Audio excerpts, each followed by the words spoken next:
Assalamualaikum warahmatullahi wabarakatuh. Mari kita menggunakan waktu dalam bulan Ramadan ini dengan kegiatan-kegiatan yang positif, seperti belajar memperbaiki bacaan Al-Quran.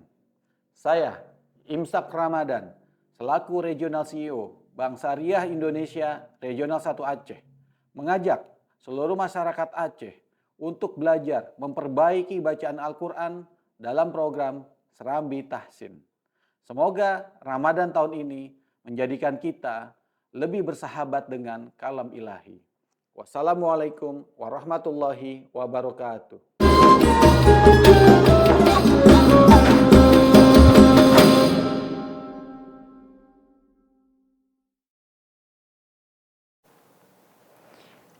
Bismillah, Assalamualaikum warahmatullahi wabarakatuh. Alhamdulillahi rabbil alamin. Wassalatu wassalamu ala ashrafil anbiya'i wal mursalin. Wa ala alihi wa sahbihi ajma'in, amma ba'du. Selamat datang Syedaralun dalam program Serambi Tahsin, kerjasama antara tim Tahsin IKAT Aceh, Ikatan Alumni Timur Tengah, dan Serambi News. Kita akan melanjutkan pertemuan sebelumnya. Perkenalkan, nama kami Alfiah Hasli Ramadan, LCMAG, alumni Timur Tengah tahun 2023 dan UIN Araniri dan pasca UIN Araniri. Baik, pada pertemuan kali ini kita akan membaca surah Al-Mutaffifin ayat 19 sampai ayat 20. Sebelum kita menjelaskan semua hukum-hukum tajwid pada ayat tersebut, kita akan membacanya dulu. A'udzu billahi minasy syaithanir rajim. Bismillahirrahmanirrahim. Wa ma adraka ma 'illiyun. Kitabum marqum yashhaduhul muqarrabun innal abrara lafi na'im 'alal araiki yanzurun ta'rifu fi wujuhihim nadratan na'im yusqawna min rahiqim makhtum. Baik, kita akan melihat hukum tajwid yang ada di ayat 19 sampai ayat 25 surah Al-Mutaffifin. Di sini kita dapati wa ma adra. Ma, huruf mad bertemu dengan hamzah dalam dua suku kata. Maka di sini dinamakan dengan mad jaiz munfasil. Wa ma, panjangnya 4 atau 5 harokat. Adro, di sini ada huruf qalqalah, da. Kesalahan yang terjadi ketika mengucapkan huruf qalqalah biasanya menambahkan hamzah pada akhirnya. Wa ma ad. Ad, bunyi ujungnya itu berarti kita telah menambahkan huruf dalam Al-Quran. Itu tidak boleh. Ketika kita pentulkan, karena di sini huruf qalqalah artinya pantulan, hanya kita memantulkan huruf da. Adro, bukan adro. Kemudian kita berjumpa dengan huruf ro. Huruf ro itu tafkhim atau tebal. Kenapa tebal? Karena ro berharokat fathah. Wa ma adro, ro tebal. Jangan ro dengan memonyongkan dua bibir atau ra atau re. Dia harus menebalkan. Menebalkan bukan berarti mengucapkannya dengan bunyi o, tapi adro, mengarahkan suara ke langit-langit atas. Kemudian di sini ada huruf kaf. Huruf kaf itu jangan sampai mengeluarkan k, adrok. Mengeluarkan suara itu bukan sifat daripada huruf kaf. Huruf kaf yang dikeluarkan adalah nafasnya saja. Jadi, wa ma adraka, jangan ka. Dilanjutkan dengan huruf ma. Di sini, ma itu mad tabi'i, panjangnya 2 harokat. Disusul dengan illiyin. Di kata-kata illiyin ada tasydid. Nah, di tasydid ini harus meninggikan sedikit suara. Namanya nabrah. Jadi illiyin, jangan illiyin, datar saja. Kenapa? Karena di situ ada namanya nabrah. Mengangkat sedikit suara ketika membaca tasydid. Illiyun. Kemudian ayat selanjutnya, ayat 20, kitabum marqum. Kitab di sini ada huruf ta berjumpa dengan huruf mad, yaitu alif maddiyah. Ketika kita mengucapkan ta, kita keluarkan karena huruf mad keluarnya itu dari jauh rongga mulut. Kitabum. Di sini ada dhammatain bertemu dengan mim, dinamakan dengan idgham bi gunnah. Kitabum harus dengan gunnah. Gunnah di sini namanya gunnah kamil. Maka gunnah kamil itu artinya gunnah yang sempurna. Kita harus mengucapkannya dengan sempurna, tidak boleh kitabum marqum dengan tergesa-gesa, tapi biarkan dia kitabum kitabum marqum, karena gunnah di sini adalah gunnah kamilah, gunnah yang sempurna. Lalu di sini ro. Ro, kalau sebelumnya ro dibaca tafkhim atau tebal karena berharokat fathah, di sini ro sukun. Lalu karena dia sukun, kita harus melihat harokah huruf sebelumnya. Huruf sebelumnya adalah mim. Maka kita mengucapkan ro dengan tebal karena ro sukun sebelumnya fathah. Marqum. Jangan baca marqum atau marqum, enggak, tapi marqum. Ingat sekali lagi, tebal bukan berarti harus memonyongkan dua bibir, bukan marqum tapi marqum. Qa di sini huruf isti'la. Huruf isti'la yaitu terangkatnya pangkal lidah. Lalu dia juga berharokat dhammah. Kita tidak boleh memonyongkan dua bibir kecuali dua keadaan. Yang pertama adalah huruf waw dan yang kedua huruf yang berharokah dhammah. Kita harus memonyongkannya berarti karena tidak akan sempurna pengucapan huruf yang berharokat dhammah kecuali dengan memonyongkannya. Kitabum marqum. Di sini ada huruf mad, lalu kita sukunkan di akhirnya. Huruf mad, waw sukun sebelumnya dhammah dan diakhiri dengan mim. Kita matikan mimnya karena waqaf. Maka di sini disebut dengan mad arid lis sukun. Mad arid lis sukun panjangnya bisa 2, bisa 4 dan bisa 6 harokat. Lalu ayat ke-22, yashhaduhul muqarrabun. Ya, di sini jangan sampai kita menebalkan ya. Biasanya orang karena terpengaruh huruf sesudah atau sebelumnya, dia bacanya yosh, yo, enggak. Tapi ya, yash, harus senyum. Yash, shin di sini bersifat tafasyi, tersebarnya suara. Yash, jangan yash. Karena shin itu makhrajnya bukan dari bibir, tapi dari tengah lidah. Kita mengucapkannya yash, bukan yash, tapi yash. Ha di sini huruf infitah dan istifal. Huruf infitah terbukanya mulut dan istifal mengarahnya rahang bawah ke rahang yang bawah ini ke bawah. Jadi yashha. Bukan berarti ketika ada yang bilang harus menjelaskan huruf ha. Jangan ho, Nah, akhirnya ha tadi yang istifal dan infitah akhirnya isti'la mengarah ke langit-langit atas suaranya. Akhirnya tebal. Itu tidak boleh. Kita harus mengucapkannya dengan istifal dan infitah. Tapi harus jelas huruf ha-nya. Yashhaduhu.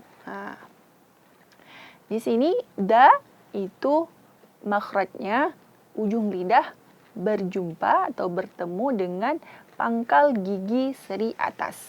Jangan mengucapkan da. Biasanya orang kesalahan dalam mengucapkan Al-Quran, da itu makhrajnya dikeluarkan dari ujung lidah berjumpa dengan gusi atas, gusi gigi atas. Itu tidak boleh.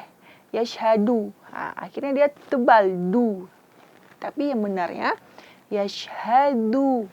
Yashhadu hu ha seperti tadi, dan huruf yang berharakat dhammah harus dimonyongkan bibirnya. Yashhaduhul. Di sini ada alif lam qamariyah.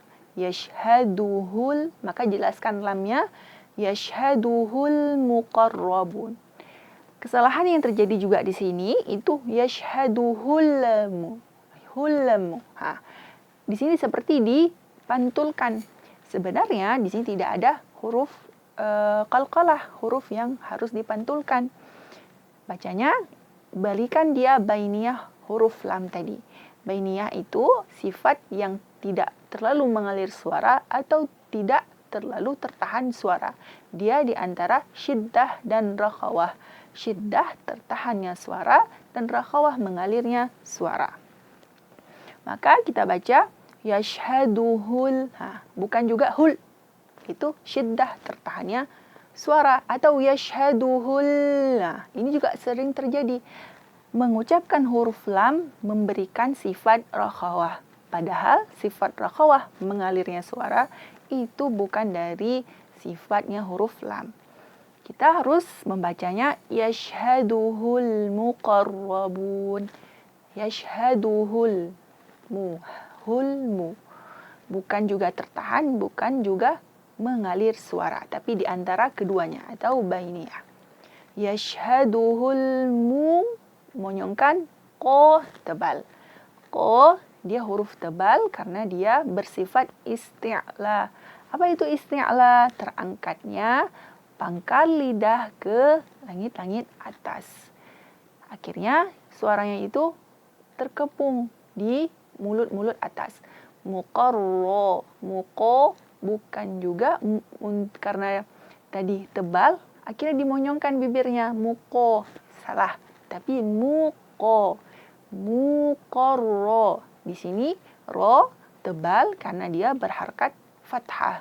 Muqarrabun. Ba berharakat dhammah dimonyongkan, kemudian ada waw sukun yang sebelumnya dhammah, dan ada nun yang disukunkan karena waqaf. Di sini kita akan menjumpai mad arid lis-sukun. Kita lanjut ke ayat selanjutnya, yaitu ayat 22. Innal abrara lafi na'im. Inna di sini nun bertasydid. Nun bertasydid itu harus gunnah. Kenapa? Karena nun bertasydid itu akmalul gunnah. Gunnah yang paling sempurna. Kita harus mengucapkannya inna. Jangan innal abrar. Langsung innal abrar. Hanya sekedar gunnahnya. Ini tidak boleh. Kenapa? Karena nun di sini nun yang bertasydid. Innal abrar. Ini juga ada alif lam qamariyah. Biasanya kesalahannya itu memantukan innal ada e-nya. Tidak boleh. Tapi kita harus mengucapkannya memberikan lam tadi seperti sudah kita jelaskan sifat bainiyah. Innal abrara. Di sini huruf istifal dan infitah. Jadi efek dari huruf istifal dan infitah harus senyum a. Jangan o, tapi jangan juga o, tapi a. Abro. Karena dia huruf istifal, mengarahnya rahang bawah ke bawah, kemudian infitah, terbukanya mulut tadi. Abro, akhirnya dia senyum, bukan o, bukan juga o, tapi a. Abro, ro di sini fathah, maka dibaca tebal. Dan ada mat tabi'i, innal abroro, ro juga tebal. Lafi, fi, ingat fi itu makhrajnya ujung lidah bertemu dengan perut bibir bawah. Jadi bacanya lafi. Lafi, jangan sampai lapi. Kebanyakan ada yang baca lapi atau lafi. Harus memberikan sifat daripada fa tadi, lafi. Sifat daripada fa salah satunya adalah rakhawah, mengalirnya suara. Lafi, lafi na'im.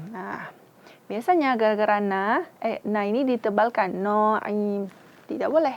Dia na itu huruf infitah dan istifal. Sama tadi seperti huruf a. Maka na, a. Efek dari istifal dan infitah, kita senyum. A, na, ai. Ai di sini hurufnya, makhrajnya itu keluar dari tengah tenggorokan. Naim. Ada ya sukun, kemudian berjumpa dengan mim yang disukunkan, maka di sini hukumnya mad aril lis sukun. Selanjutnya ayat ke-23. Ayat ke-23, alal araiki yanzurun. A juga harus dijelaskan di sini. A dia sifatnya bainiyah, tidak tertahannya suara dan tidak terlalu mengalirnya suara. Jangan a. Itu kalau a akhirnya menyerupai huruf hamzah karena dia tertahan suara atau syiddah, atau terlalu berlebihan dengan mengeluarkan banyak suara. Akhirnya rakhawah. Itu juga salah. Maka tengah-tengah daripada kedua tadi. Jangan jangan tapi alal aro. Juga senyum karena dia huruf istifal dan infitah. Ro tebal karena dia berharakat fathah dan ada di situ alif, huruf mad. Huruf mad bertemu dengan hamzah dalam satu suku kata. Aroi. Setelah huruf mad itu ada hamzah dalam satu suku kata, maka dinamakan dengan mad wajib muttasil. Mad wajib muttasil. Panjangnya berapa? 6 harakat. Alal araiki. Karena dia berharakat kasrah, maka huruf kasrah itu tidak akan sempurna kecuali kita menurunkan rahang bawah ini. Alal araiki, jangan iku. Kalau iku, akhirnya rahang ini karena tidak diturunkan, dia akan menyerupai tebal. Alal araiki yanzurun. Di sini nun mati berjumpa dengan dha, itu hukumnya ikhfa. Ikhfa itu apa? Ikhfa adalah samar. Maka ketika mengucapkan huruf ikhfa itu bukan menaikkan ujung lidah ke langit-langit atas. Yang kalau bunyinya yang itu tidak ada ikhfa di situ. Itu yang ada gunnah, bukan ikhfa yang samar-samar.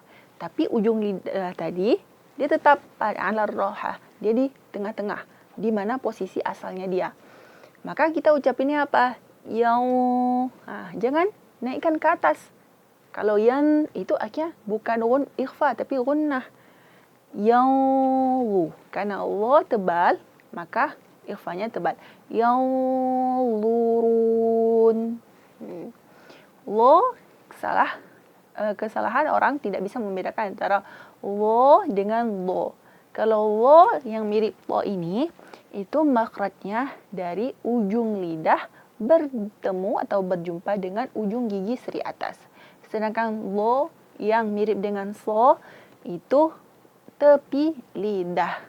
Nah, beda ya makhraj antara huruf lo dengan lo. Di sini lo, huruf yang mirip dengan lo. Bacanya gimana? Yawurun. Oke. Kita lanjutkan di ayat 24. Ta'rifu fi. Nah, ini jelas yang sudah kita jelaskan tadi di huruf ain. Huruf ain dia bainiyah, bukan rakhawah, bukan syiddah. Bukan tertahan suara, bukan mengalir suara. Ta. Jangan ta. Akhirnya dia menyerupai hamzah atau terlalu berlebihan. Ta. Juga tidak boleh. Antara keduanya, tengah-tengahnya. Ta'rifu fi. Ta'ri, senyum, ra karena dia tipis. Fu, maju karena dia dhammah. Ta, senyum karena dia huruf istifal dan infitah. Ta'rifu fi. Ta'rifu fi. Ta'rifu fi. Fi harus satu sebutnya. Ta'rifu fi. Jangan ta'rifu fi. Tidak ada beda antara fu dengan fi. Padahal harakannya berbeda. Fu dengan memenyongkan dua bibir, fi dengan merendahkan rahang bawah. Ta'rifu fi. Panjang apa? Ada mat di sini. Mat tabi'i, panjangnya 2 harakat. Fi wu. Ini waw dan berharakat dhammah. Maka kita harus memenyongkannya. Wu yuhu. Wu yuhihim. Wujuh, wu-nya nggak panjang, maksudnya wujuhihim. Harus dimonyongkan. Ju juga dimonyongkan. Hi karena dia berharakat kasrah. Hihim. Nah, tadi sudah kita jelaskan tentang lo mirip to, kawannya to. Dia makhrajnya ujung lidah berjumpa dengan ujung gigi seri atas. Sedangkan ini lo, naw. Naw di sini tepi lidah. Keluarnya makhraj dari tepi lidah. Maka harus beda. Yawurun dengan naw. Di lo ada huruf di lo ada sifat namanya istitalah, memanjangnya suara. Maka kita bacanya gimana? Naw, walau, naw, naw. Naw. Dan lo juga dia bersifat isti'ala dan itbaq. Isti'ala itu terangkatnya pangkal lidah ke atas, dan itbaq itu terangkatnya tengah lidah ke atas. Akhirnya suaranya itu terkepung di celah yang sempit. Lalu tahan. Karena dia bersifat istitalah. Ta'rifu fi wujuhihim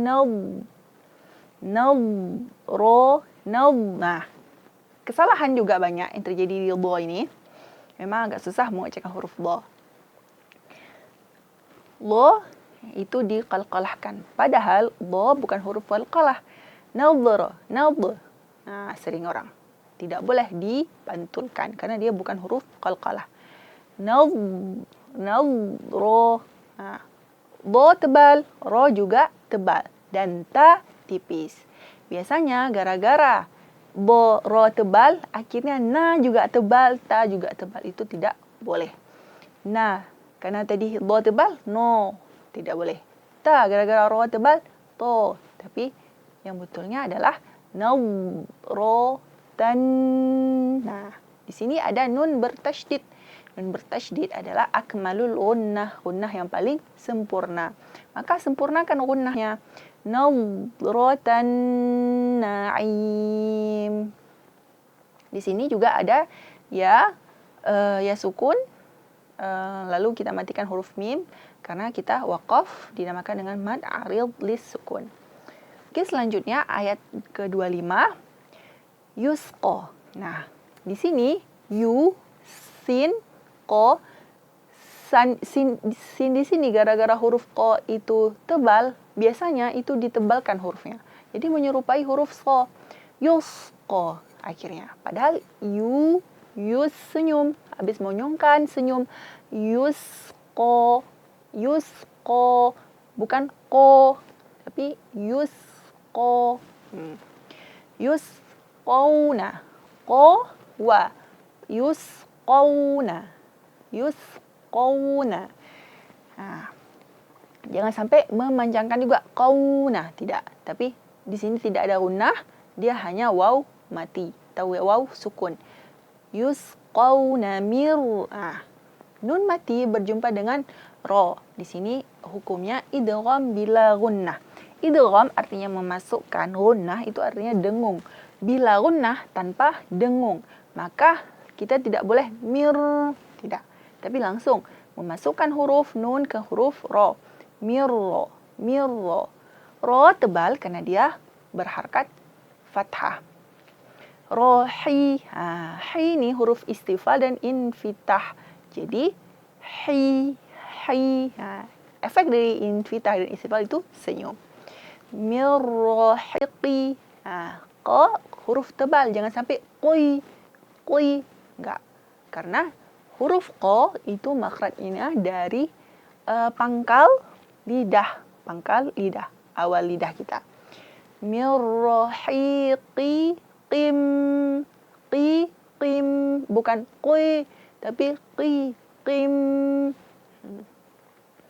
Mirrohiqi. Kasratain, tanwin berjumpa dengan mim, maka hukumnya idgham bi gunnah, memasukkan dengan ada gunnah, dengung. Rohiqim. Di sini mim bertasydid, maka kita harus menyempurnakan karena mim dan nun yang bertasydid itu akmalul gunnah, gunnah yang paling sempurna. Sempurnakan gunnahnya, tidak boleh setengah-setengah. Mirrohiqim makhtum. Ma tipis, kho tebal. Tidak boleh baca makhtum gara-gara kho tebal. Ma tipis pada posisinya dan kho tebal pada posisinya. Kenapa kho tebal? Karena dia bersifat isti'la. Apa itu isti'la? Terangkatnya pangkal lidah ke langit-langit atas. Mirrohiqim makhtum. Tu kenapa monyong? Karena dia berharkat dhammah. Tum. Jangan juga tum. Atau tum. Mim sukun. Itu gunnahnya gunnah naqis, gunnah yang kurang. Jadi tidak ada gunnah. Kalau tidak ada gunnah, tidak bisa kita mengucapkan huruf mim. Makhtum, tertahan. Atau makhtum, memberikan terlalu banyak gunnah juga tidak boleh karena dia gunnah naqisah, gunnah yang berkurang. Mungkin di halaqah ini cukup sekian. Assalamualaikum warahmatullahi wabarakatuh.